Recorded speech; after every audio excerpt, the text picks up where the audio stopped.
بسم اللہ الرحمن الرحیم والصلاة والسلام على سید الانبیاء واشرف المرسلین وعلى اہل بیتہ الطیبین الطاہرین سیما على بقیت اللہ فی الارضین وحجت اللہ علی العالمین الامام المنتظر عجل اللہ تعالی له الفرج وروحی وارواح العالمین لتراب مقدمہ الفداء ولعنۃ اللہ علی اعدائهم اجمعین من لیلتنا هذه الى صباح یوم الدین اما بعد فقد قال اللہ الحکیم فی کتابہ الکریم وهو اصدق القائلین وقولہ الحق بسم اللہ الرحمن الرحیم هل اتاک حدیث الجنود فرعون وثمود بل الذین کفروا فی تکذیب واللہ من ورائهم محیط بل هو قرآن مجید فی لوح محفوظ صدق اللہ العلی العظیم صلوات بر محمد و آل محمد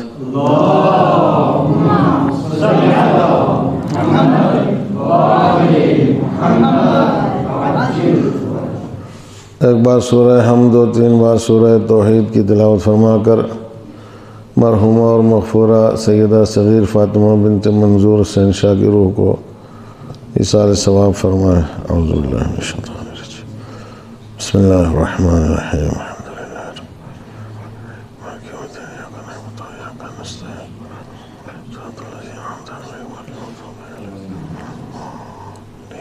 بسم اللہ الرحمن الرحیم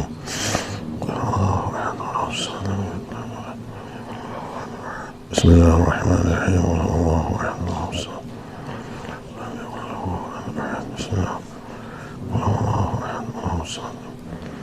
احد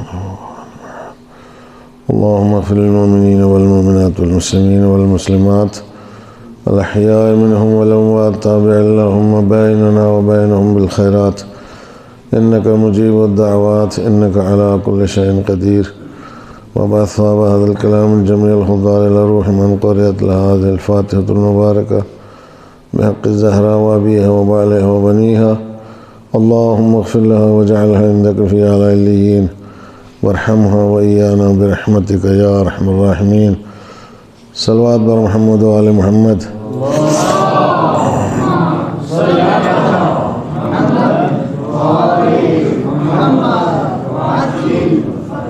سورہ مبارکہ بروج کی آخری آیاتیں جن کی تلاوت میں نے آپ حضرات کے سامنے کی ہے اور ان کا ترجمہ آپ کی خدمت میں پیش کرتا ہوں اور انہی کے ذیل میں کچھ باتیں عرض ہوں گی اور انشاءاللہ جلدی ہی جو ہے وہ کوشش کی جائے گی کہ مجلس ختم ہو۔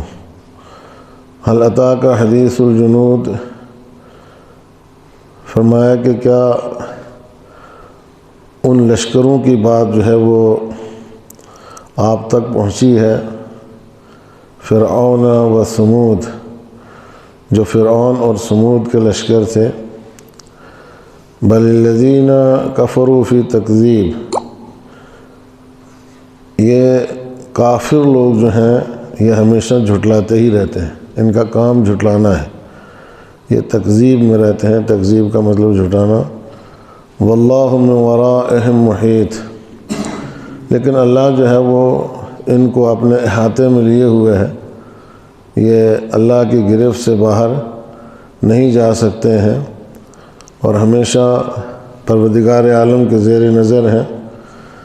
بلکہ یہ جو آپ کے پاس آیا ہے جس کو یہ قصے کہانیاں کہتے ہیں، یہ قصے کہانیاں نہیں ہیں، ہوا قرآن مجید، یہ قرآن مجید ہے، قرآن عظیم ہے، قرآن بزرگ ہے، فی لوح محفوظ، جو لوح محفوظ میں ہے، یعنی ایسا ہی نہیں ہے کہ جس کا کوئی مرکز نہ ہو، جس کا کوئی ٹھکانہ نہ ہو اور جس کا کوئی مالک اور محافظ نہ ہو، بلکہ یہ قرآن مجید مالک رکھتا ہے، اس کا محافظ ہے اور یہ لوح محفوظ میں ہے اور اسی لیے اس کے بارے میں ارشاد پروردگار ہے انا نحن نزلنا الذکر وانا لہ لحافظون، ہم نے اس ذکر کو نازل کیا ہے اور ہم ہمیشہ اس کی حفاظت کرنے والے ہیں۔ جب تک یہ ذکر دنیا میں موجود ہے اس وقت تک پروردگار عالم اس کا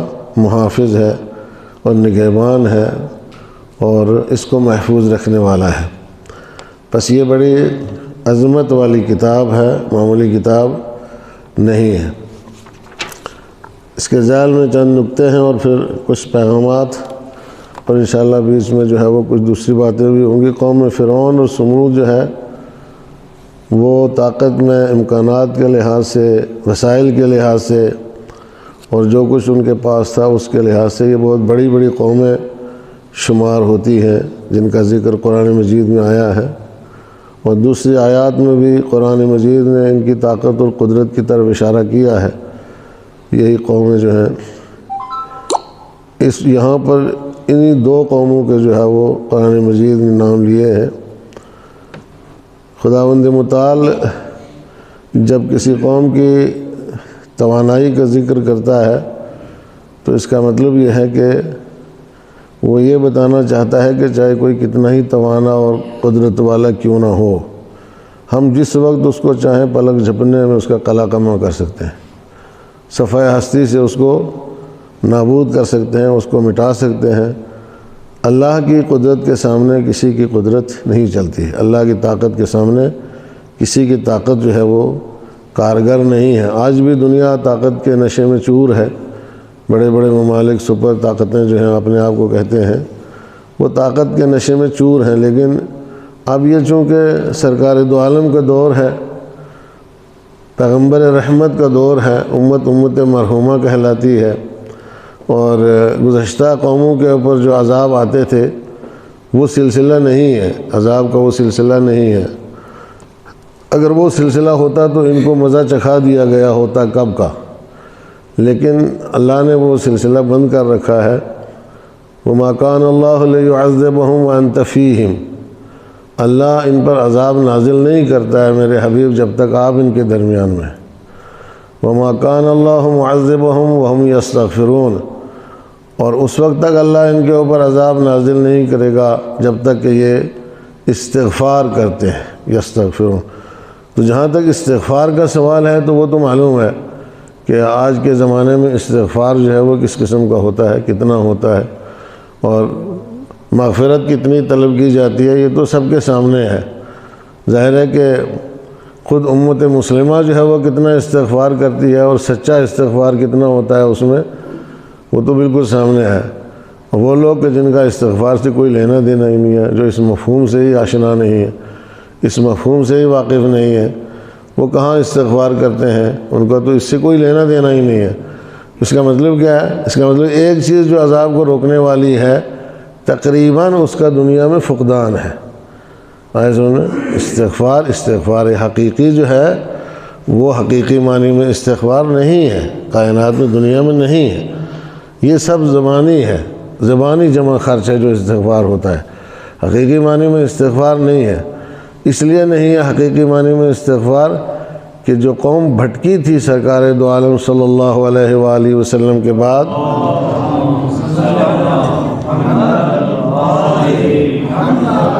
راستے سے منحرف ہوئی تھی، ڈگر سے ہٹ گئی تھی، الگ ہو گئی تھی، پٹڑی سے اتر گئی تھی، وہ آج تک واپس نہیں آئی ہے۔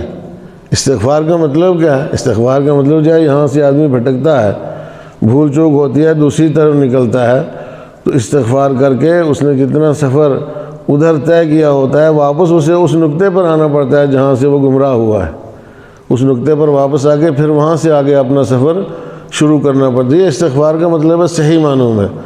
میرا اور آپ کا استغفار ایک آدھ گناہ کیا اس کو استغفار نہیں کہتے ہیں، آئے سمجھے، وہ ایک معمولی بات ہے۔ اصل استغفار دستہ جمعی ہے جس کو فارسی میں کہتے ہیں۔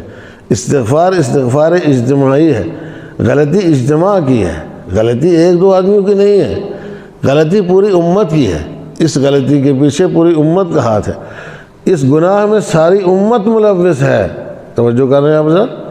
ساری امت اس میں ملوث ہے، اور جب تک ساری امت استغفار نہیں کرے گی یہ نہیں کہا جائے گا کہ استغفار ہے، استغفار ہوا ہے۔ چنانچہ آپ کو قرآن مجید میں اس کی مثالیں موجود ہیں۔ اللہ نے قوم یونس پر حضرت یونس کی بد دعا کے نتیجے میں عذاب بھیج دیا۔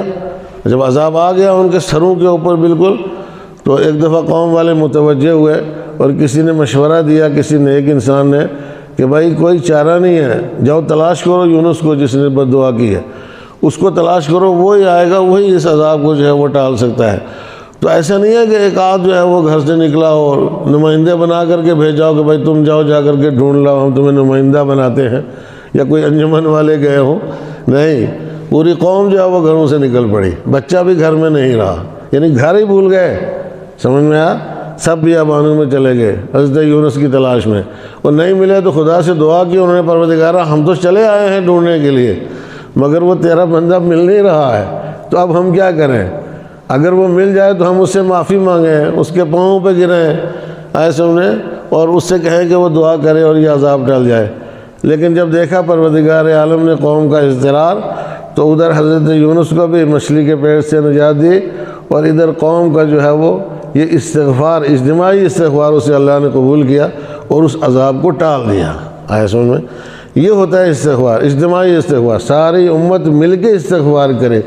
تو استغفار تو تب کرے گی کہ جب احساس ہوگا کہ ہم سے غلطی ہوئی ہے، توجہ کریں آپ حضرات، جب احساس ہوگا، جب یہ ہم مانیں گے کہ ہم سے غلطی ہوئی ہے تو استغفار کریں گے، تو اس وقت جو ہے وہ عذاب الہی چلے گا، سمجھ میں؟ ابھی تک تو ہم اس نقطے پر پہنچے ہی نہیں ہے کہ کہیں کسی موڑ پر کسی موقع کے اوپر ہم سے کوئی غلطی ہوئی، ہم سے کوئی اشتباہ ہوا ہے۔ ہم تو آج تک اس کی توجیہیں کر رہے ہیں، اس کی تعویلیں پیش کر رہے ہیں، اس کے پیچھے دلیلیں پیش کر رہے ہیں، اتنا کچھ ہو جانے کے بعد بھی ابھی تک ہماری سمجھ میں نہیں آیا ہے۔ لہٰذا عزیزان گرامی، یہ جو عذاب ٹالنے والی ایک چیز ہے استغفار، یہ دنیا میں نہیں ہے۔ کوئی یہ نہ کہے کہ ہمارے استغفار کی وجہ سے عذاب الہی رکا ہوا ہے، توجہ کی آپ نے؟ ہمارا استغفار کوئی معنی نہیں رکھتا ہے، اصلاً ہم استغفار کر ہی نہیں رہے، پوری امت مل کے بھی صحیح معنوں میں استغفار نہیں کر رہی، حقیقی معنوں میں استغفار نہیں کر رہی ہے، پر اللہ سے بخشش طلب نہیں کر رہی ہے اپنی اس خطا کی جو ان سے ہوئی ہے، اپنی اس غلطی کی جو ان سے ہوئی ہے۔ ظاہر سی بات ہے ایک غلطی تو نہیں ہوئی نا، جب غلط راستے کے اوپر نکلے تو اس کے بعد کتنے جرائم جو ہے وہ وجود میں آئے، اس کا اندازہ نہیں لگا سکتے ہیں۔ اس غلط راستے کے اوپر چلنے کی وجہ سے جرائم کا ایک سلسلہ ہے جو اس وقت دنیا میں، جو اس وقت تک، اس زمانے سے لے کے آج تک دنیا میں جو قائم ہے ایک سلسلہ جرائم کا، اصل جرائم ہے دنیا میں اس وقت، عدل نہیں ہے۔ عدل کہیں کسی کونے گوشے میں ایک آدھ کوئی مل جاتا ہے اللہ کا بندہ کہ جو اس کا نام لیتا ہے عدل کا، ورنہ دنیا میں ظلم ہے، دنیا میں ستم ہے، دنیا میں جرائم ہے، دنیا میں گناہ ہی گناہ ہے، پھر بھی عذاب الہی جو ہے وہ نہیں آ رہا ہے۔ توجہ کی آپ نے؟ پھر بھی عذاب الہی نہیں ہے۔ اس کا مطلب کیا ہے؟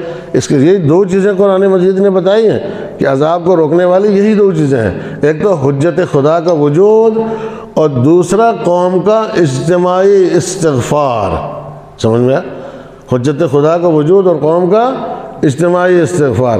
تو اجتماعی استغفار نام کی کوئی چیز اس امت مرحومہ کے اندر نہیں ہے اس وقت اس کائنات میں، لے دے کہ ایک چیز بچتی ہے، وہ ہے وَأَنْتَ فِيهِمْ وَمَا كَانَ اللَّهُ لِيُعَذِّبَهُمْ وَأَنْتَ فِيهِمْ، اللہ ان پر عذاب نازل نہیں کرے گا اس وقت تک جب تک آپ ان کے درمیان میں ہیں۔ تو نتیجہ کیا ہے؟ نتیجہ یہ ہے کہ ہمیں ماننا پڑے گا عزیزان گرامی کہ کوئی ہے اس دنیا میں، توجہ کی آپ نے، کہ جو مصداق اور جو حقیقت وجود محمد مصطفیٰ صلی اللہ علیہ وآلہ وسلم ہے۔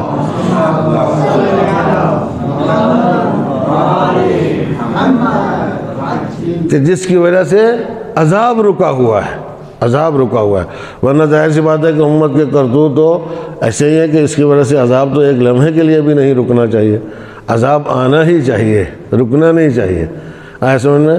لیکن پھر بات وہی پہ ہے کہ عزیزان گرامی، خدا کو امت کے عذاب سے یا امت کے ثواب سے کچھ لینا دینا نہیں ہے۔ ایک صلوات پڑھیں محمد و آل محمد۔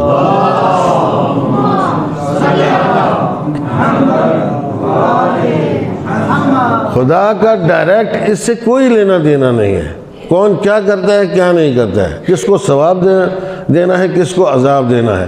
چونکہ پروردگار عالم نے نظام قائم کیا ہے، سسٹم بنایا روز اول سے، اور وہ سسٹم یہ ہے کہ وہ وسیلے سے بات کرتا ہے.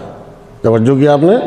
جب وہ وسیلے سے بات کرتا ہے تو ظاہر سی بات ہے ادھر بھی وسیلے سے بات ہونا چاہیے.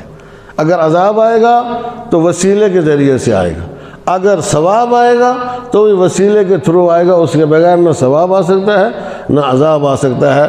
گزشتہ امتوں کی تاریخ میں کوئی ایک موقع بھی ایسا نہیں ملتا ہے کہ جب امتوں پر عذاب ہوا ہو اور اس عذاب کا مطالبہ روئے زمین پر موجود خدا کی کسی حجت نے نہ کیا ہو. اللہ کا نمائندہ جو روئے زمین پر ہے وہ طے کرتا ہے کہ اب اس امت کا یہاں پہ صفایا کرنا ہے یا اس کو رہنا، اس گندگی کو صاف کرنا ہے، اس کیچڑ کو صاف کرنا ہے، تب جا کر کے جو ہے وہ نیا سلسلہ ہدایت کا قائم ہوگا. وہ طے کرتا ہے. توجہ کیا آپ نے؟ تو اس میں اللہ کا کچھ نہیں ہے. اگر روئے زمین پر موجود اللہ کی حجت جو ہے، توجہ کیا آپ نے، جب ظاہر سی بات ہے کہ وہ طے کرے کہ اب اس پر عذاب نازل ہونا ہے تو پھر عذاب نازل ہونے میں کوئی دیر نہیں لگے گی. توجہ کیا آپ نے؟ لیکن جب تک اس نے طے نہیں کیا ہے کہ اس پر عذاب نازل ہونا ہے، اس وقت آپ دیکھیں کہ پیغمبر اکرم کے دور سے لے کے آج تک اگر امت کے گناہوں کا اور ان کے جرائم کا حساب کیا جائے تو ہزار گنا زیادہ جرائم کا ارتکاب امت مرحومہ اور امت محمدی دوسری امتوں کے مقابلے میں زیادہ کر چکی ہے. ہزار گنا زیادہ گناہ اس امت میں ہوئے ہیں. کوئی گناہ ایسا نہیں ہے جو گزشتہ امتوں میں نہ ہوا اور اس میں نہ اس سے زیادہ. تب تو ان لوگوں کے پاس اصل گناہ ایجاد کرنے کے وسائل نہیں تھے. آج تو گناہ ایجاد کرنے کے وسائل ہیں، نئے نئے گناہ وجود میں آتے ہیں. ایسے نئی نئی ٹیکنیک جو ہے گناہ کرنے کی وجود میں آتی ہے. جتنا انسان زیادہ ترقی یافتہ ہو گیا ہے اسی اعتبار سے گناہوں میں بھی زیادہ ترقی یافتہ ہو گیا ہے نا. اب ظاہر سی بات ہے فرما برداری میں تو اتنا ترقی یافتہ نہیں ہوا ہے، قرب الہی حاصل کرنے میں اتنا ترقی یافتہ نہیں ہوا، اس لیے کہ وہ ٹیکنیک اس کے پاس ہے ہی نہیں ہے. لیکن گناہ میں، نافرمانی میں، اللہ سے بعد میں، اللہ سے دوری میں، اللہ کی نفرت مول لینے میں اس کے پاس بہت سارے وسائل موجود ہیں اور اس کی ٹیکنیک جو ہے بہت آگے بڑھ چکی ہے. توجہ کیا آپ نے؟ تو پھر ظاہر ہے کہ گناہوں کو کے عذاب کو روکنے والی صرف ایک ذات ہے جو اس وقت کائنات میں موجود ہے، جس کا نام بھی وہی ہے جو سرکار دو عالم کا نام ہے اور جس کی کنیت بھی وہی ہے جو سرکار دو عالم صلی اللہ علیہ وآلہ وسلم کی کنیت ہے.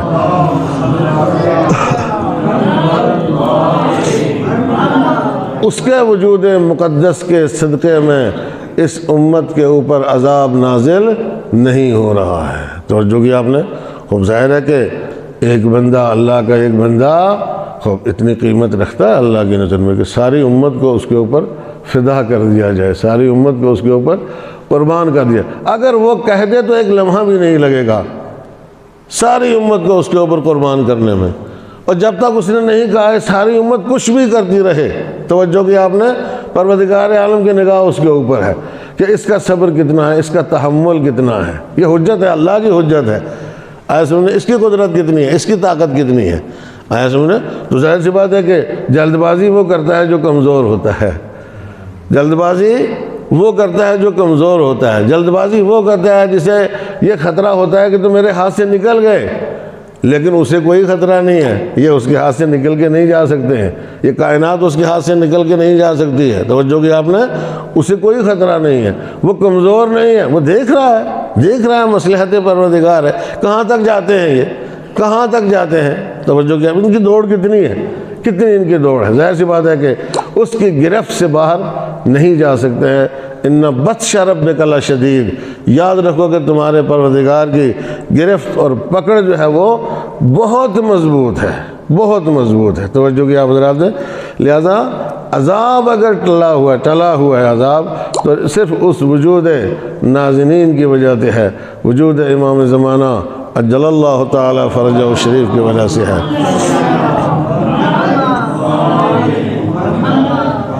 ورنہ ظاہر سی بات ہے کہ امت جو ہے وہ امت بعد سرکار دو عالم بھٹکی تھی راستے سے، منحرف ہوئی تھی راستے سے، آئے سمجھ میں، تو واپس نہیں آئے. ارتد الناس کلہم بعد رسول اللہ صلی اللہ علیہ وآلہ وسلم الا ثلاثہ و اربعہ. رسول خدا کے بعد سب لوگ مرتد ہو گئے تھے، 3 یا 4 آدمی بچے تھے. سمجھ میں 3 یا 4 آدمی بچے تھے، تو پھر باقی کب مسلمان ہوئے؟ اس کے بعد کب مسلمان ہوئے؟ ظاہر سی بات ہے مرتد ہوئے تو مسلمان ہونے کے دوبارہ کلمہ پڑھنا پڑے گا نا، تو کسی نے اگر کلمہ پڑھا بھی تھا تو اس کا اب کوئی فائدہ نہیں رہا ہے، سمجھ میں آیا؟ اس سے کوئی فائدہ نہیں رہا، چونکہ رسول خدا کے بعد کلمے سے منحرف ہو گئے۔ ایک صلوات پڑھیں محمد و آل محمد پر۔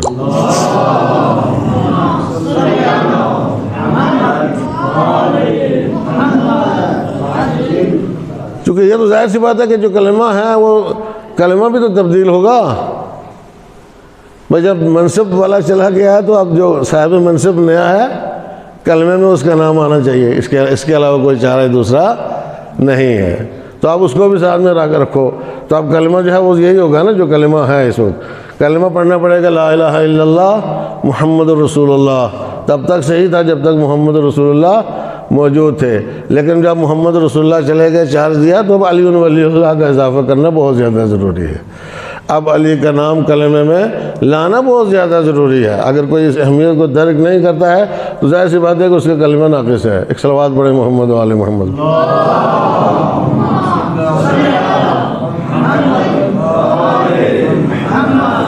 ایک اور صلوات پڑھیں محمد و آل محمد پر۔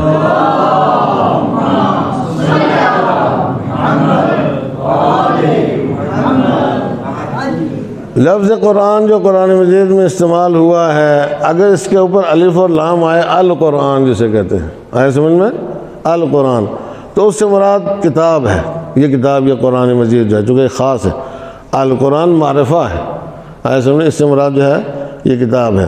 اور اگر وہ بغیر الف اور لام کے آتا ہے تو اس سے مراد جو ہے وہ مقروء ہے، یعنی پڑھی ہوئی کتاب، جو چیز آدمی پڑھتا ہے اس کو قرآن کہتے ہیں، جو آدمی تلاوت کرتا ہے، جیسا کہ اس آیت میں ارشاد ہوا بل ہوا قرآن مجید، یعنی یہ الفاظ وحی کے ہیں جن کو پیغمبر کے سامنے جبرائیل نے آ کر کے قرات کیا ہے اور جبرائیل نے پیغمبر کو پڑھ کر کے سنایا۔ ایک صلوات پڑھیں محمد و آل محمد پر۔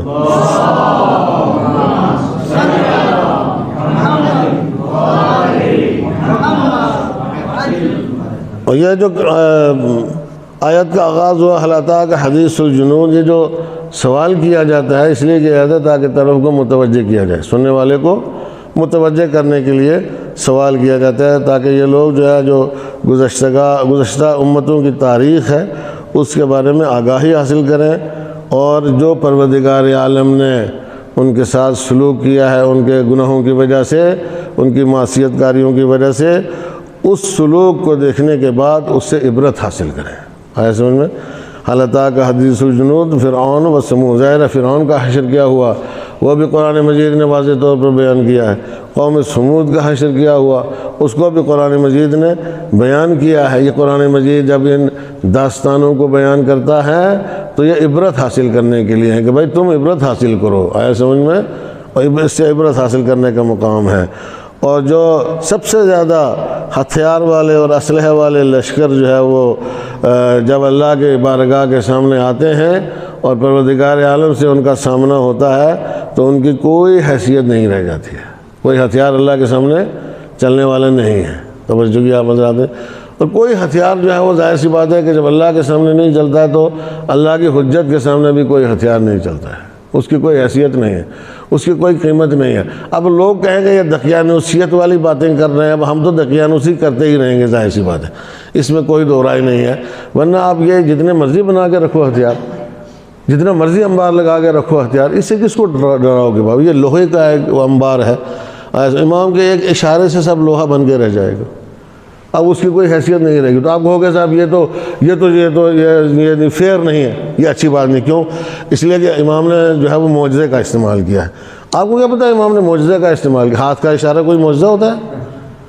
امام اگر ہاتھ کا اشارہ کریں اور اس سے یہ سارے ہتھیار بیکار ہو جائیں تو اس کو معجزہ کہیں گے یا ٹیکنیک کہیں گے؟ آئے سمجھ میں؟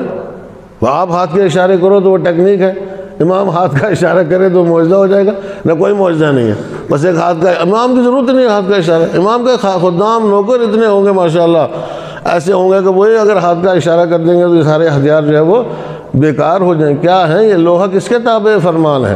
یہ زمین کس کے تابع فرمان ہے؟ یہ آسمان کس کے تابع فرمان ہے؟ یہ پوری کائنات کس کے تابع فرمان ہے؟ توجہ کی آپ نے؟ ظاہر سی بات ہے پوری کائنات حجت خدا کے تابع فرمان ہے. تو اس کائنات کا ذرہ ذرہ جو ہے وہ امام زمانہ امام برحق خدا کی حجت کے تابع فرمان ہے. وہ اس کو کوئی بھی حکم دے اس کے اوپر واجب ہے اس حکم کے اوپر عمل کرنا اور اس کی تعمیل کرنا. آپ کسی بھی چیز کو کوئی بھی شکل دے دو، توجہ کی آپ نے، کوئی بھی شکل دے دو، لیکن پھر بھی وہ آپ کے اختیار میں نہیں ہے، وہ اس کے اختیار میں ہے جو اصلی مالک ہے اس کا. اب لوہے کو کوئی بھی شکل دیتے رہو، یہ آپ کے اختیار میں نہیں. جب تک وہ اپنا تصرف نہیں کرے گا ہو سکتا ہے آپ خوش ہوتے رہو کہ یہ آپ کے کہنے سے چل رہی ہے، لیکن جس دن اس نے تصرف کیا اس کو حکم دیا کہ اب نہیں چلنا ہے، توجہ کی آپ نے، تو اب نہیں چلیں گے. جیسے امام جعفر صادق علیہ السلام کے زمانے میں ایک شخص نے جو ہے وہ بہت سارا کیچڑ اکٹھا کیا اور اس کو کافی دنوں تک رکھا اسی طریقے سے کسی جگہ میں کسی برتن میں سڑتا رہا اور اس سے بچھو پیدا ہو گئے، بہت سارے بچھو پیدا ہو گئے. آئے سمجھ میں؟ تو دوسرے کا دیکھا یہ بچھو جو ہے ان کو میں نے پیدا کیا ہے. جا کے اپنی طاقت کا مظاہرہ کرنے لگا امام کے سامنے کہ دیکھیں آپ یہ بچھو ہے، یہ میرا کمال ہے کہ ان بچھوؤں کو جو ہے وہ میں نے پیدا کیا. امام نے کہا تم نے پیدا کیا؟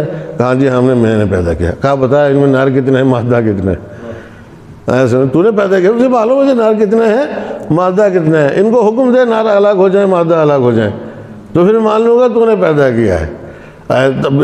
کیچڑ سڑتا رہا اور اس سے بچھو وجود میں آ گئے تو نے پیدا کیا، تو بتا. توجہ کیا آپ نے؟ یہ بالکل اسی طرح. اس کے بعد امام نے حکم دیا کہ نر الگ ہو جائیں مادہ الگ ہو جائیں. کہا میں نے حکم دیا نر الگ ہو گئے مادہ الگ ہو گئے. اب تو اس کی تائید بھی کر سکتا ہے کیا؟ تیرے پاس تو یہ طاقت بھی نہیں ہے کہ تو اس کی تائید کر سکے یہ واقعی نر ہے یا مادہ ہے. توجہ کی تیرے پاس یہ علم بھی نہیں ہے. تو آپ جتنا مرضی بناتے رہو، تصرف جتنا مرضی کرتے رہو چیزوں کے اندر، آیا سمجھ میں، لیکن اصل جو ہے وہ فرمان اس کا چلے گا کہ جس کے فرمان کے تحت یہ چیزیں ہیں. اور یہ عقلی بات ہے، ظاہر سی بات ہے. اللہ نے ان کو زمین کا مالک بنایا اسی لیے ہے تاکہ یہ ساری چیزیں جو ہیں وہ ان کے تابع فرمان رہیں. تو اس پر تو کسی کوئی اعتراض کی گنجائش ہی نہیں کہ پروردگار عالم سے کہیں کہ خدا تو نے ان کو یہ اختیار کیوں دیا ہے. ایسے انہیں یہ کوئی کہہ سکتا ہے؟ تو اللہ کی مرضی ہے، وہ جس کو چاہے جو دے، جس کو چاہے نہ دے. جو اس کا اہل ہے اس کو وہ دیتا ہے، جو نا اہل ہے اس کو وہ نہیں دیتا ہے. صلوات پڑھے محمد و آل محمد پر.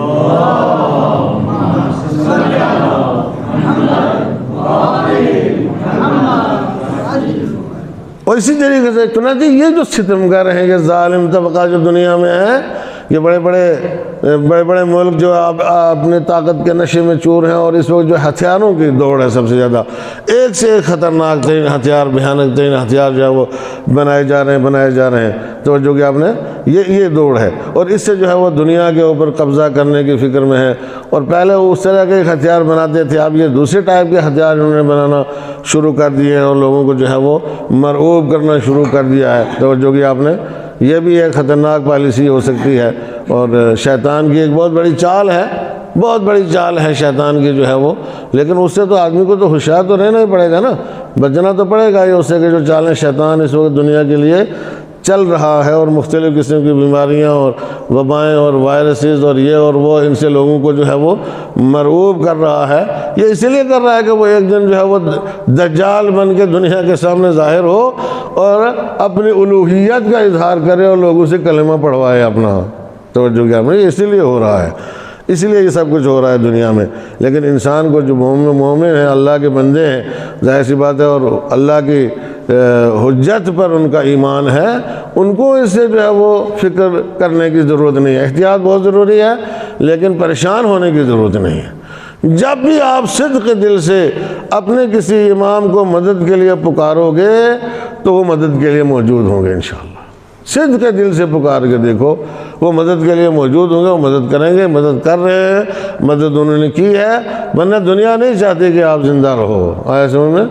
دنیا نہیں چاہتی آپ زندہ رہو. یہ کسی کے دعاؤں کا نتیجہ ہے کہ یہ قوم بھی جو ہے وہ دنیا میں زندہ ہے. آیا سمجھ میں؟ ورنہ کتنے سال سے جو ہے وہ کوشش ہو رہی ہے ایران اسلامی کو مٹا دیا جائے صفحہ ہستی سے، اس حکومت کو ختم کر دیا جائے۔ اپنی طرف سے کون سا ہتھ کنڈا ہے جو انہوں نے استعمال نہیں کیا ہے، کون سا حربہ ہے جو انہوں نے استعمال نہیں کیا ہے، کون سا ہتھیار ہے جو انہوں نے استعمال نہیں کیا ہے، سب کچھ استعمال کر کے دیکھ لیا، سب کچھ استعمال کر کے دیکھ لیا ہے، لیکن جو ہے پروردگار عالم جب نہیں چاہتا ہے کہ اس کا نور خاموش ہو تو یہ اس کے نور کو خاموش کرنے کی طاقت نہیں رکھتے ہیں، چاہے جتنی بھی طاقت ان کے پاس آئے، لیکن اللہ کی طاقت کے مقابلے میں ان کی طاقتیں ہیچ ہیں۔ عزیزان گرامی، ایک صلوات پڑھیں محمد و آل محمد پر۔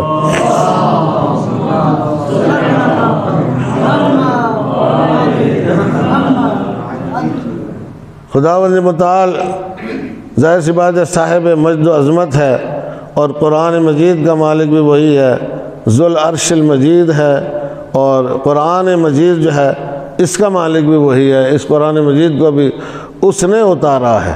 یعنی انسان اگر اپنے آپ کو ذات ربوبیت سے وابستہ کرے تو ظاہر سی بات ہے کہ اس کے لیے یہی وسائل ہے کہ جن سے پہلے اپنے آپ کو وابستہ کرے گا۔ قرآن مجید سے جوڑے انسان، اور ثقل قرآن جو ہے اہل بیت علیہم السلام ان سے اپنے آپ کو وابستہ کرے انسان۔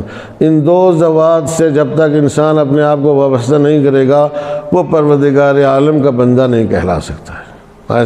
سیدھے سیدھے خدا کا بندہ کہلانے کا کوئی ذریعہ اور کوئی طریقہ نہیں ہے۔ توجہ کی، پیغمبر نے فرما دیا میں دو چیزیں چھوڑ کے جا رہا ہوں تمہارے درمیان، تارکن فیکم الثقلین کتاب اللہ و اطرتی اہل بیت، اللہ کی کتاب ہے اور میری اطرت اور میرے اہل بیت ہیں، ان دونوں کو ساتھ لے کر کے چلنا ہے۔ آئے سمجھ میں؟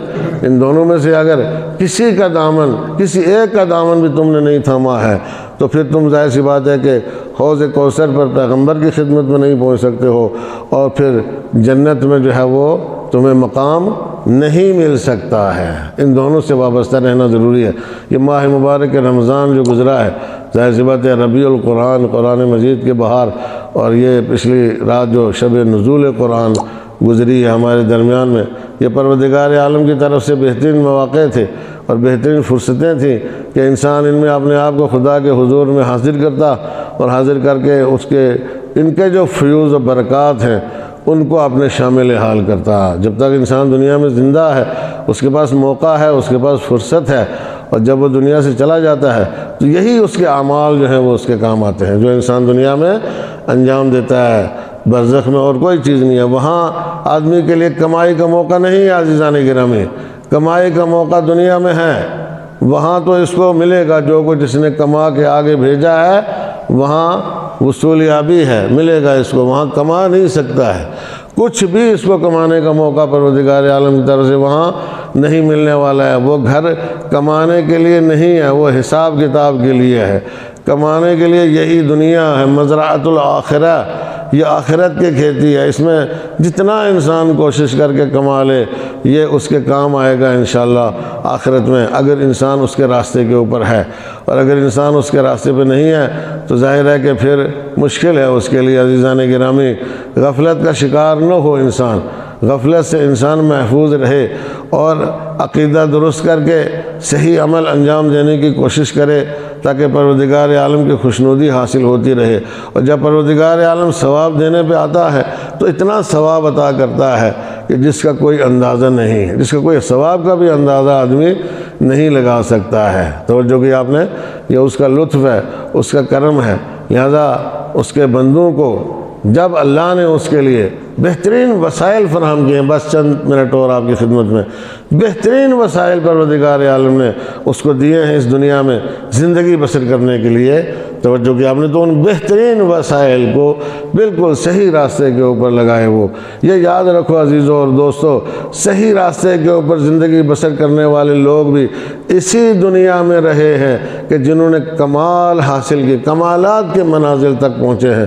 لیکن آپ اگر دیکھیں ائمہ علیہ السلام کے حالات تو یہ نہ سوچو کہ ائمہ علیہ السلام کے حالات جو ہے وہ بہت آسان تھے، ہمارے حالات زیادہ مشکل ہیں، ایسا ہرگز نہیں ہے۔ ان کا دور، ہر امام کا دور اختناق کا دور تھا، گھٹن کا دور تھا، مصیبت کا دور تھا، مشکل کا دور تھا، جاسوس ان کے پیچھے رہتے تھے، ایسے میں جو خلفاء ہوتے تھے ہمیشہ ان کی طرف سے پابندیاں ائمہ علیہ السلام کے اوپر، اور اکثر اماموں کی زندگیاں تو جیلوں میں ہی گزری ہیں، جلا وطنی کی زندگی گزری ہے، غربت کی زندگی جو ہے وہ گزری ہے، اپنے وطن میں رہنے نہیں دیا گیا اماموں کو، توجہ کی آپ نے، رہنے نہیں دیا گیا۔ تو ان مشکلات سے بھری ہوئی زندگیاں ائمہ علیہ السلام نے بسر کی ہیں، اور پھر اس میں جو ہے وہ تربیت بھی کی ہے افراد کی، دین کو بھی بچایا ہے، اور یہ دین جو آج بچ کے ہمارے پاس ہے ائمہ علیہ السلام کی جاں فشانیوں کا نتیجہ ہے۔ تو کوئی اس دور میں یہ کہے کہ بھائی ہمارے لیے اس کے اوپر 100% عمل کرنا مشکل ہے، ہم کوئی امام تو نہیں ہے، عزیزان گرامی، میں سے کہتا ہوں یہ بہانہ بالکل بیکار ہے، توجہ کیا، یہ بہانہ قابل قبول نہیں ہے۔ جتنا عمل ہم کر سکتے ہیں اتنا عمل ہمیں کرنا چاہیے، اس لیے کہ اماموں کا دور بہت زیادہ مشکل دور تھا، ہمارا دور اتنا مشکل دور نہیں، ہمارے اوپر کسی کی نظر نہیں ہے، ہمیں کوئی روکتا نہیں ہے، ہمیں کوئی ٹوکتا نہیں ہے، ہم اگر نیک کام کرنا چاہیں تو کر سکتے ہیں، اپنے آپ کو گناہ سے بچانا چاہیں تو بچا سکتے ہیں، معصیت و نافرمانی سے بچانا چاہیں تو بچا سکتے ہیں، نیکی کی راہ میں آگے بڑھنا چاہیں تو بڑھ سکتے ہیں، ہمارے لیے راستے کھلے ہیں، وسائل فراہم ہے، طاقت موجود ہے، شعور اللہ نے دیا ہے، آگاہی اللہ نے دی ہے، مواقع پروردگار عالم فراہم کرتا ہے، لیکن ہم ان سے استفادہ نہیں کرتے ہیں، ہم غفلت میں گزار دیتے ہیں، توجہ کی آپ نے۔ اور پھر بہانہ یہ ہوتا ہے کہ صاحب ہم کہاں اتنا عمل بجا لا سکتے، بھائی جتنا کر سکتے ہو اتنا تو کرو نا۔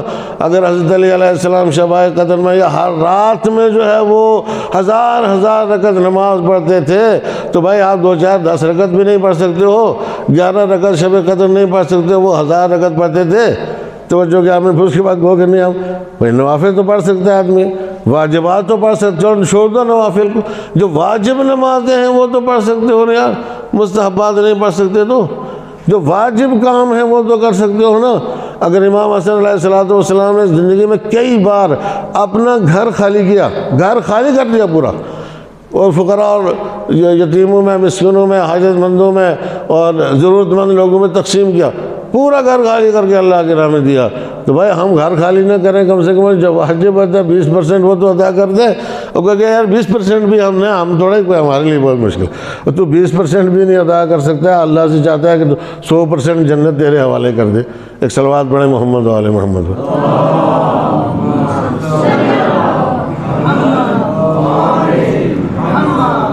تو عزیزان گرامی ایسے نہیں، ہم چاہیں تو اس طرف بڑھ سکتے ہیں، آیا سمجھ میں، اس طرف جا سکتے ہیں اور اس راستے کو اختیار کر سکتے ہیں، اور پھر ظاہر سی بات ہے کہ یہ اس راستے کو اختیار کرنا، اگر اس میں مشکلات ہوں، اس میں پریشانیاں ہوں، تو ظاہر سی اس میں بڑا مزہ ہے، اس میں بہت مزہ ہے۔ افضل الامور احمدھا، سب سے زیادہ افضل کام ہو جاتا ہے جس میں بہت زیادہ تکلیف ہو آدمی کو انجام دینے میں، پھر مزہ ہی کیا اگر تکلیف نہ ہو تو، اگر زحمت نہ اٹھانی پڑے تو کیا مزہ ہے اس کو، آیا سمجھ میں۔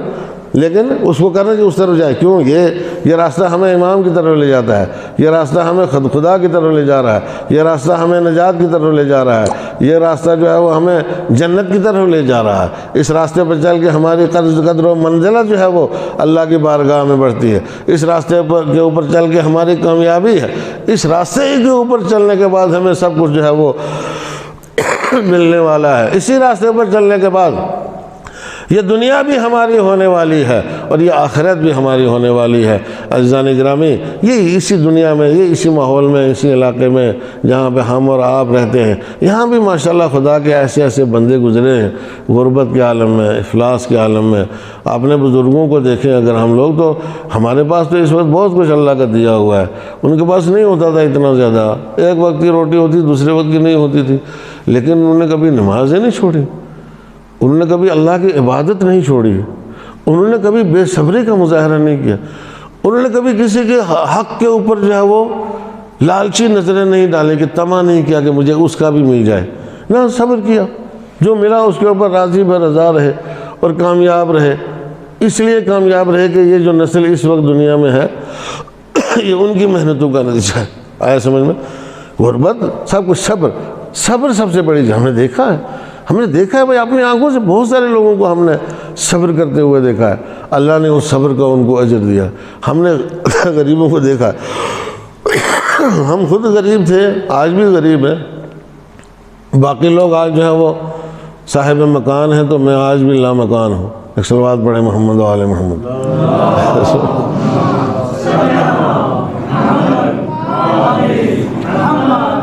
غریب ہے، لیکن غریب ہونے کا مطلب یہ نہیں ہوتا ہے کہ آدمی جو ہے وہ کوئی نیک کام نہیں کر سکتا ہے اور اللہ کی خوشنودی کے لیے کچھ نہیں کر سکتا ہے۔ ظاہر ہے کہ آج جو نسل جو ہے اس وقت خوشحال ہے، خوش و خرم ہے، یہ ان کی دعاؤں کا نتیجہ ہے، ان کی محنتوں کا نتیجہ ہے، تو ہمیں اس کو فراموش نہیں کرنا چاہیے، ان کو فراموش نہیں کرنا۔ دیکھیے ہم اور آپ کچھ بھی نہ کریں، میں ایک بات آپ کی خدمت میں عرض کروں، اولاد ماں باپ کے لیے کچھ نہ کرے، اصل کوئی ضرورت نہیں کرنے کی، اس کو ماں باپ کی نیت سے کچھ کرنے کی ضرورت نہیں ہے آپ کو، سمجھ میں آیا آپ کی؟ نہیں، کچھ بھی مت، ایک قدم بھی مت اٹھاؤ ماں باپ کی نیت سے۔ کیوں؟ تم جتنا کرو گے اس کا ثواب ماں باپ کو ملے گا۔ جو کچھ بھی تم کرو گے تمہارا وجود ان کے صدقے میں، ہمارا وجود ان کے صدقے میں ہے، تو ہم جو بھی کریں گے اس میں ان کا حصہ موجود ہے، سمجھ میں آیا؟ ہم کچھ بھی نہ کریں، تم کچھ کر بھی کیا سکتے ہیں، ہم اور آپ کیا کر سکتے ہیں بھائی؟ آخر میں جا کے آدمی تنگ پڑ جاتا ہے۔ خداوند نے متعال والدین پر وہ دن نہ لائے، میں آپ کی خدمت میں عرض کروں، وہ دن نہ لائے کہ جب انسان ان کو سنبھالتے سنبھالتے بچہ جو ہے وہ پریشان ہو جائے۔ جس دن پریشان ہوا سمجھو اس دن جو ہے وہ حق تلفی کر گیا، کوتاہی ہو گئی اس سے، جب پریشان ہوئی۔ ماں باپ کبھی پریشان ہوتے ہیں اولاد کو سنبھالنے سے، اولاد کی تربیت کرنے سے، اصل اولاد کا خیال رکھنے سے۔ ماں باپ تو میں نے نہیں سنا ہی نہیں کبھی کہیں، کافر مشرک کیسے بھی ہوں، اصل کوئی بھی کسی بھی نسل و مذہب سے تعلق رکھنے ماں باپ ہوں، وہ اولاد کی تربیت کرنے میں، اولاد کو سنبھالنے میں کبھی پریشان ہوتے ہی نہیں۔ کبھی یہ تو انہوں نے سوچ چکا، وہ اپنا وجود ان کا پورے کا پورا وقف ہوتا ہے اولاد کے لیے۔ آپ بھی تو ہے نا اس وقت، سب صاحبان اولاد ہیں ماشاءاللہ، آیا سمجھ میں؟ تو خود دیکھو آپ کا وجود کس کے لیے ہے؟ اولاد کے لیے، جو کچھ بھی ہے آگے اولاد کے لیے ہے بس، توجہ کی آپ نے۔ اور کبھی کوئی تنگ پڑتا ہے، کوئی پریشان ہوتا ہے، ماں باپ کبھی پریشان نہیں ہوتے ہیں، تو ان کے لیے آپ کچھ بھی نہ کریں، صرف ایک کریں خدا را کہ نافرمانی نہ کریں اللہ کی۔ سمجھ میں آیا نہیں؟ سیدھے راستے پر رہیں، جو راستہ انہوں نے دکھایا بس اس کے اوپر چل کے زندگی بسر کرتے رہو۔ ہم جو بھی نیک کام کریں گے اس میں ہمارے ماں باپ جو ہے وہ طبعاً شریک ہیں اور پورے کا پورا حصہ اس میں ان کا موجود ہے۔ لہذا اس بات کا دھیان رکھنا بہت ضروری ہے بچوں کے لیے، خاص طور سے عزیزان گرامی۔ میں اپنے بچوں کو ہی کہوں گا کہ ایک چیز جو ہے وہ میں اپنے ہی بچوں سے کہوں گا، اگرچہ کوئی ان میں سننے والا نہیں ہے، یہاں پہ تقریر سن لیں گے بعد میں، یہ میں ان سے ضرور کہوں گا کہ دیکھیے اس بات کا دھیان رکھیں، یہ دھیان رکھنا بہت زیادہ ضروری ہے کہ خدمت کرنے کا موقع کون سا ہے؟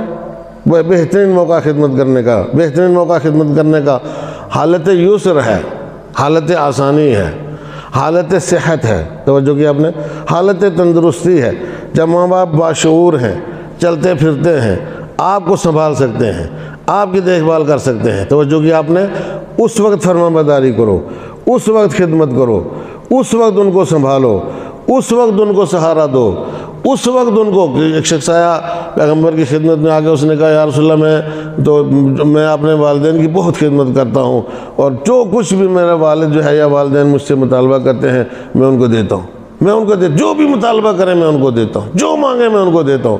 کہا تو نافرمان ہے، سمجھ میں آیا؟ تو نافرمان ہے۔ کہا یا رسول اللہ وہ کیسے؟ کہا وہ اس طرح کہ تم نے مانگنے کا موقع کیوں دیا، کہ جب ان کو تجھ سے مانگنے کی ضرورت پڑے، اس سے پہلے کہ ان کو ضرورت محسوس ہو، وہ چیز ان تک پہنچی ہونی چاہیے تاکہ ان کو ضرورت محسوس نہ ہو۔ کبھی ماں باپ نے اولاد کو یہ موقع دیا کہ اولاد مانگے ان سے؟ ایسا نہیں ہوتا ہے، سمجھ میں آیا؟ ماں باپ یہ موقع نہیں دیتے اولاد کو کہ اولاد مانگے، تو اولاد یہ موقع دیتی ہے آخر میں آ کر کے۔ تو میں یہ عرض کروں گا جو لوگ خوش قسمت ہیں جن کے ماں باپ موجود ہیں، خدمت کا موقع ہے ان کے لیے، تو جو بہترین حالت ہے اس میں خدمت کرو ماں باپ کی۔ کیوں؟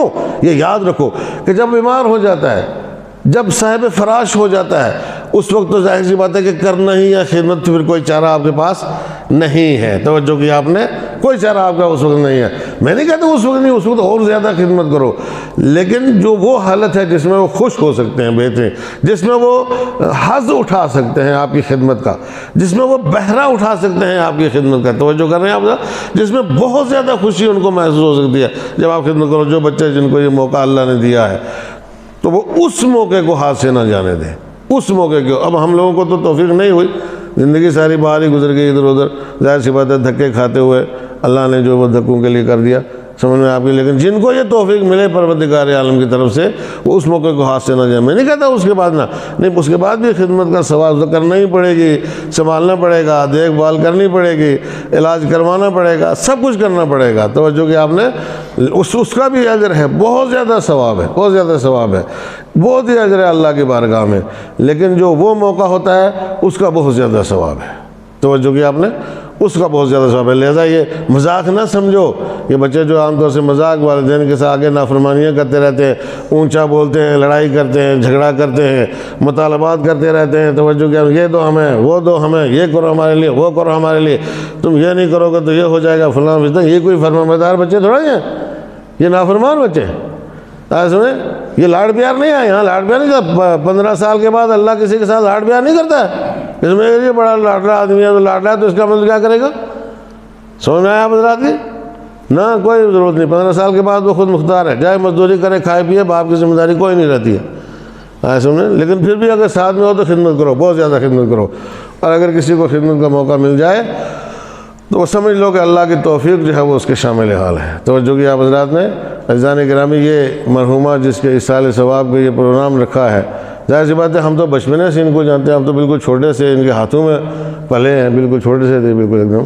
اور جب یہ ہمارے گھر میں آئی ہیں تو انہوں نے اس وقت سے لے کے آج تک اصل کوئی کسی کو ایک لفظ بھی شکایت کا موقع انہوں نے دیا۔ اتنے صابرہ، اتنی متحمل مزاج، غربت میں، افلاس میں، کسی بھی عالم میں، یہ چھوٹی موٹی نوک جھونک ہر جگہ چلتی رہتی ہے، توجہ کی آپ نے۔ لیکن عزیزان گرامی، کوئی ایسی بات جو ان سے نہیں ہوئی کہ جس میں انہوں نے کبھی کسی کا خیال نہ رکھا ہو، توجہ کی آپ نے۔ ہر کا خیال رکھا، بزرگوں کا خیال رکھا، وہ رشتہ داری تھے، سب کلوز تھے، سب تھے، لیکن ہر ایک کا خیال رکھا۔ اور پھر اس کے بعد اولاد کی تربیت تو اتنی سختیاں جھیل کر کے کی ہے جس کا کوئی اندازہ نہیں لگا سکتا ہے۔ عام والدین اس کا اندازہ، عام لوگوں کو اس کی خبر نہیں ہے، زیادہ تر لوگوں کو اس کی خبر نہیں ہے۔ وہ ہمیں پتہ ہے کہ کس طریقے سے انہوں نے سختیاں جھیل کے جو ہے وہ سب کے ساتھ بنا کے رکھا۔ سسرال میں بھی، سسرال اور میکہ تو ظاہر سے پتہ ہمارا گھر ہی ایک تھا سارا، اس تو دو گھر تھے ہی نہیں نا، ہمارا جو سسٹم ہی تھا سارا ایک ہی سسٹم تھا، اور آر پار کبھی ایسا کچھ ہوا ہی نہیں، دونوں ایک دوسرے کا بہت زیادہ خیال رکھتے تھے۔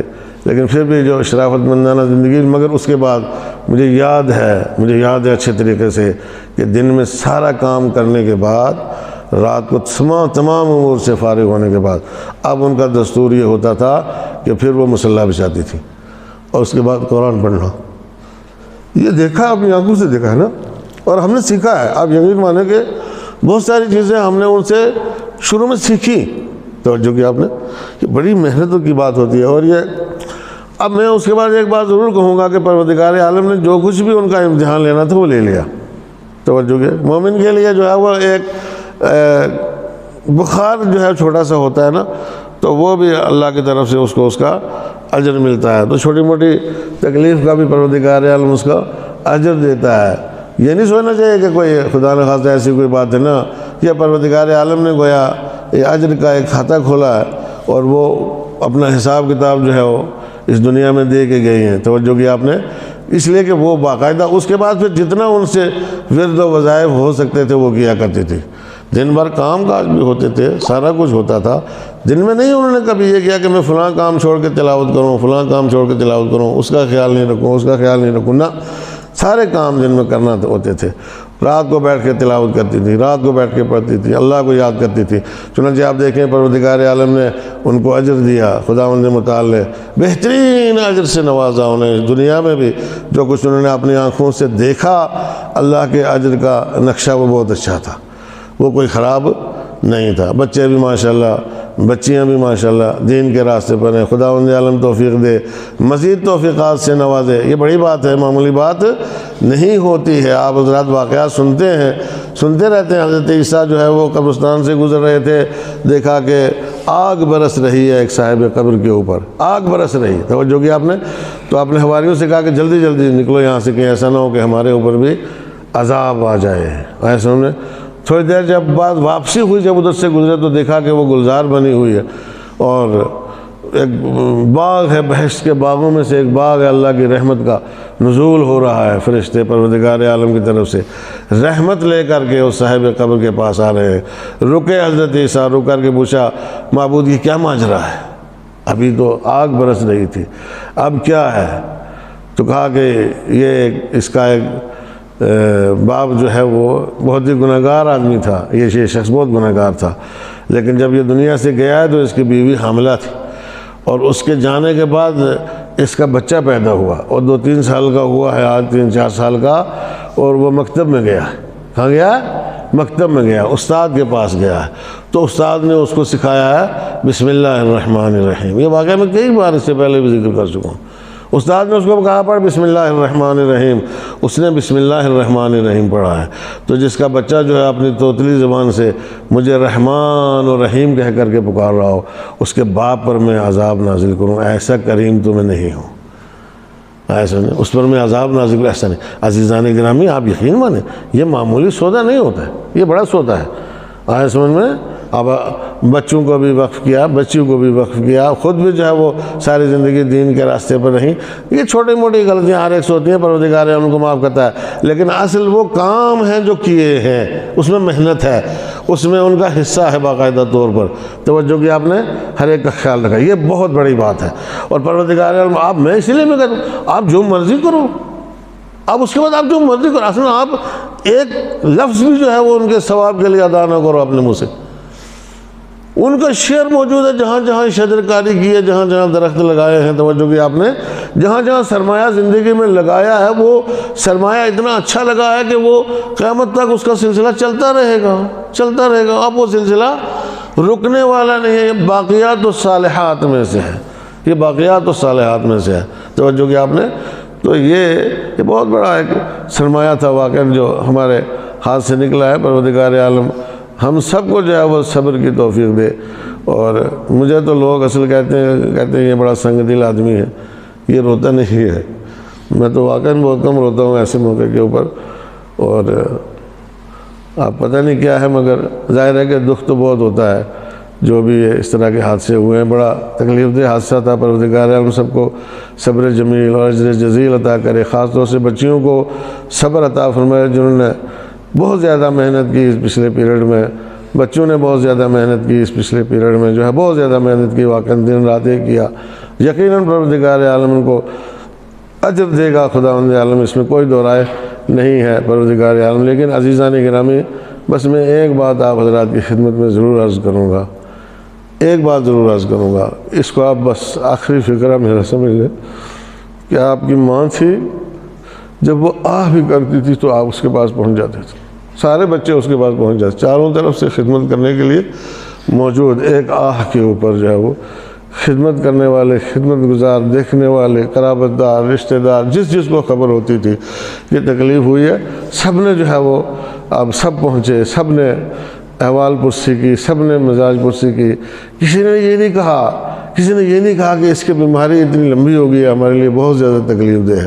اللہ اکبر، میں کہوں گا عزیزو، آپ نے تو اپنی ماں کا دل خوش کیا، مگر وہ ایک ماں تھی حسنین کی ماں، اللہ اکبر۔ اب ان کی مصیبت جو ہے ایسے موقع پر یاد آتی ہے، اور مصیبت کئی گنا زیادہ ہو جاتی ہے، کئی گنا بڑھ جاتی ہے، کہ جب فاطمہ زہرا روتی تھی تو کوئی آ کے دلاسا نہیں دیتا تھا، کوئی آ کے غم غلط نہیں کرتا تھا، کوئی آ کے سہارا نہیں دیتا تھا، بلکہ اللہ نے امت رسول، کتنی اچھی امت تھی رسول کی، کتنا حق ادا کیا ہے رسول کے رسالت کا امت نے، کہ جا کے شکایت کی کہ علی فاطمہ سے کہو یا دل میں رو لیا کرے یا رات میں رو لیا کرے، اس لیے کہ جب روتی ہیں فاطمہ، روتی ہیں تو ہمارے کام میں خلل پڑتا ہے۔ اللہ اکبر۔ آپ نے انتہائی شان و شوکت کے ساتھ، انتہائی عزت و کرامت کے ساتھ اپنی ماں کی تدفین کی، کافی لوگ جنازے میں موجود تھے، لیکن اللہ رے غربت زہرا، اللہ رے مصیبت زہرا، اللہ رے غربت مولا کائنات علی ابن ابی طالب علیہ السلام کے رات کی تاریکی میں فاطمہ کو غسل دیا، دیکھا کہ 2 پسلیاں ٹوٹی ہوئی ہیں، علی کی چیخ نکل گئی۔ حفصہ نے پوچھا علی آپ کو کبھی اتنی زور سے روتے ہوئے نہیں سنا گیا ہے، آپ اتنی زور سے کیوں روئے ہیں؟ کہا حفصہ یہ رونے کا مقام ہے، ارے زہرا کی 2 پسلیاں ٹوٹی ہوئی ہیں، مگر زندگی میں زہرا نے کبھی شکایت نہیں کی کہ علی میری پسلیاں ٹوٹ گئی ہے۔ اللہ اکبر۔ میں کہوں گا مولا آپ نے بھی بہت بڑے صبر کا مظاہرہ کیا ہے، ظاہر سی بات ہے کہ رسول اکرم سے تو کہا ہی ہوگا نا کہ یا رسول اللہ آپ نے کہہ دیا تھا کہ علی صبر کرنا، ورنہ علی فاطمہ کی پسلی ٹوٹ گئی اور علی انتقام نہ لیتا، علی کے دروازے پہ کوئی آ کر کے دروازہ گرائے تو علی دفاع نہ کرتے، علی تلوار نہ چلاتے، مگر یا رسول اللہ آپ نے کہہ دیا تھا نا ایک ایک موقع کے لیے، رسول نے ایک ایک موقع کے لیے علی سے پوچھا، اقرار لیا، یا علی اگر گھر میں آگ لگا دیں تو صبر کرو گے؟ یا علی اگر گلے میں رسیوں کا پھندا ڈالیں تو صبر کرو گے؟ یا علی اگر تمہارا حق چھین لیں تو صبر کرو گے؟ یا علی اگر فاطمہ کے رخ پہ تمانچہ لگایا جائے تو صبر کرو گے؟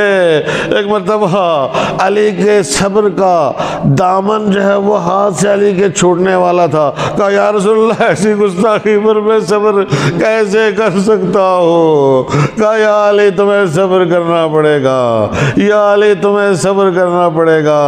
علی نے رات کی تاریکی میں فاطمہ کو دفن کیا، کوئی دوسرا جنازہ پڑھنے والا نہیں تھا۔ جب صبح ہوئی تو امت کو پتہ چلا، لوگ آئے، کہا علی تم نے فاطمہ کو پوچھے بغیر دفن کر دیا۔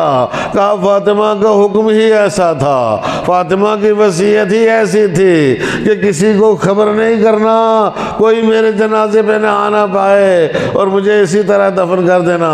کہا نہیں، یا علی بتاؤ فاطمہ کی قبر کہاں ہے، ہم قبر کھودیں گے، جنازے کو نکالیں گے اور نئے سرے سے جنازہ پڑھیں گے۔